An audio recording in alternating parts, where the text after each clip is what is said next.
Kolkata junior doctor case సంచలనంగా మారింది. ఘటన జరిగి 3 వారాలు గడుస్తున్నా కూడా ఈ రోజు వరకు నిందితులు ఎవరిన అంశాన్ని తేల్చలేకపోయింది పోలీసులు. ఆ తర్వాత సిబిఐ టేకప్ చేసినా కూడా సిబిఐ కూడా ఎట్టి పరిస్థితుల్లో నిందితులు ఎవరనే విషయాన్ని తేల్చలేకపోయింది. ఇక మాట మార్చాడు నిందితుడు సంజయ్ రాయ్. తాను రేప్ చేయలేదంటూ కొత్తగా డ్రామా ఆడుతున్నాడు. కీలకంగా మారింది సీసీటీవీ ఫుటేజ్. ఆగస్టు 9న తెల్లవారుజామున 4 గంటల సమయానికి ఈ ఘటన చోటు చేసుకున్నట్టు తెలుస్తోంది. బైక్ పై ఆర్జికర్ కాలేజీకి వచ్చాడు సంజయ్ రాయ్. బైక్ పార్క్ చేసి 3వ ఫ్లోర్లో డాక్టర్ నిద్రిస్తున్నటువంటి సెమినార్ హాల్కి వెళ్ళాడు. ఆ తర్వాత 4 గంటల 3 నిమిషాలకి సెమినార్ హాల్ దగ్గరలోని కారిడార్లో కనిపించాడు సంజయ్ రాయ్. ఇక తిరిగి 4 గంటల 32 నిమిషాలకి బయటకు వచ్చాడు.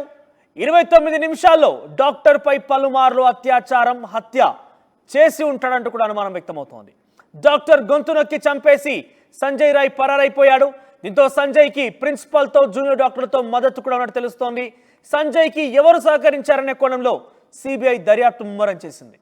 నిందితుడితో పాటుగా అనుమానితులకు పాలిగ్రాఫ్ టెస్ట్ చేయవలసిందిగా డిమాండ్లు వస్తున్నాయి.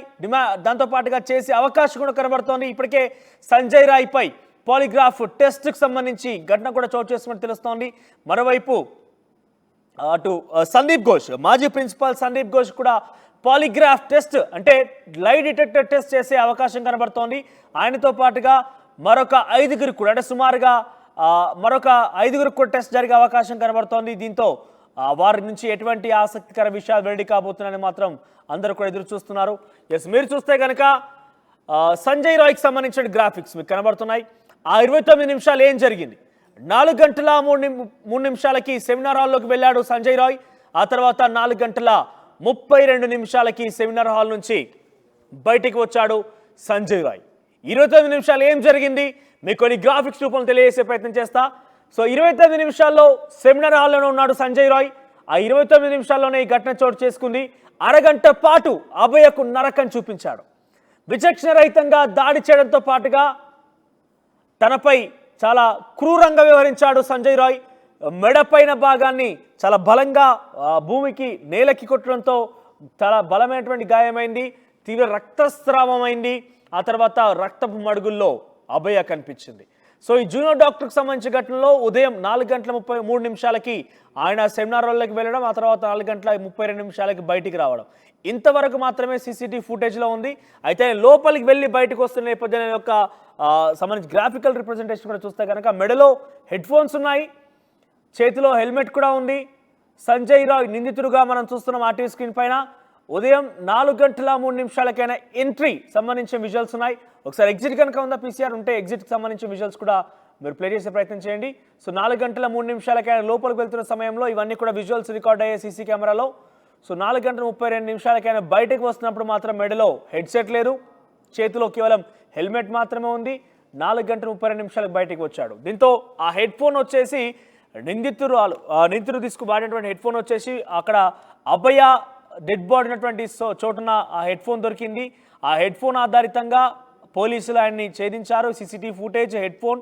ఆ తర్వాత ఆయన ఇంటికి వెళ్ళిపోయి రక్తపు మరకలు మొత్తం కూడా ఒంటి మీద రక్తం మరకలు మొత్తం కూడా క్లీన్ చేసుకున్నాడు, నిద్రించాడు. ఆ తర్వాత షూ మీద మాత్రం రక్తపు మరకలు ఆ రకంగానే మిగిలిపోయాయి. ఆ షూని పర్యవేక్షించారు పోలీసు అధికారులు. షూని చూస్తే కనుక రక్తపు మరకలు కనిపించాయి కాబట్టి నిందితుడిగా కన్ఫర్మ్ చేసుకున్నారు, అరెస్ట్ చేశారు.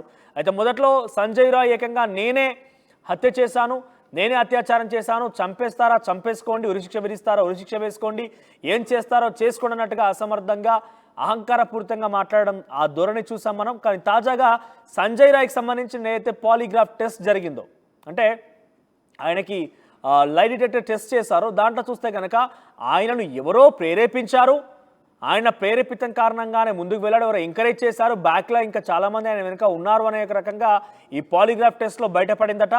సంజయ్ రాయ్ సహకరించినప్పటికీ ఆ విషయాలు బయటకు వచ్చాయి. Sanjay Roy lie detector test చేసిన తర్వాత ఈ దుర్మార్గుడి లై డిటెక్టర్ టెస్ట్లో వచ్చినటువంటి ఆ విషయాలు ఏంటని కనుక చూస్తే డెఫినెట్గా ఆయన వెనుక ఎవరో ఉన్నారనే విషయాన్ని బయటకు చూశారు, బయటపడింది. ఆ టెస్ట్ రిపోర్ట్లో అదే బయటకు వచ్చింది.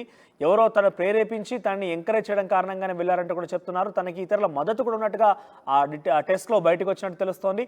మరోవైపు సంజయ్ రాయ్పై లై డిటెక్టర్ టెస్ట్ తర్వాత సందీప్ ఘోష్ మరొక 4గురికి అంటే సుమారుగా మరొక 5 కూడా ఈరోజు పాలిగ్రాఫ్ టెస్ట్ జరిగే అవకాశం ఉంది. మరి సందీప్ ఘోష్, మాజీ ప్రిన్సిపాల్ సందీప్ ఘోష్ పాత్ర ఏమైనా ఉందా, ఆయన సహకారం ఏదైనా ఉందా, ఇతర ఎవరైతే ఇంకొంతమంది టెస్ట్ చేయాల్సి ఉందో అనుమానితుల్ని వారి విషయంలో సంజయ్ రాయ్కి ఏదైనా మద్దతు దొరికిందనే విషయాలు మాత్రం ఈరోజు పాలిగ్రాఫ్ టెస్ట్ తర్వాత తెలిసే అవకాశం ఉంది. కానీ ఈరోజు 3 వారాలు గడుస్తున్న సుమారుగా 18 రోజులు పూర్తయినా కూడా ఈ రోజు వరకు ఆ అమ్మాయికి నిందితుడు ఎవడు, ఏం జరిగింది, వారికి ఏ రకంగా శిక్ష పడబోతోంది, ఘటనా స్థలంలో ఏం జరిగింది, ఇవన్నీ కూడా ఎక్కడక్కడ వివరించలేకపోతున్నారు. కనీసం నిందితుడు ఇతనే అంటే సంజయ్ రాయ్ నిందితుడు చాలా క్లియర్గా తెలుస్తోంది. కానీ సంజయ్ రాయ్ వెనుక ఎవరో ఉన్నారనేది కదా ప్రధాన ప్రశ్న. ఆ ప్రశ్నకు మాత్రం ఇప్పటివరకు కోల్కతా పోలీసులు కానీ, సిబిఐ పోలీసులు కానీ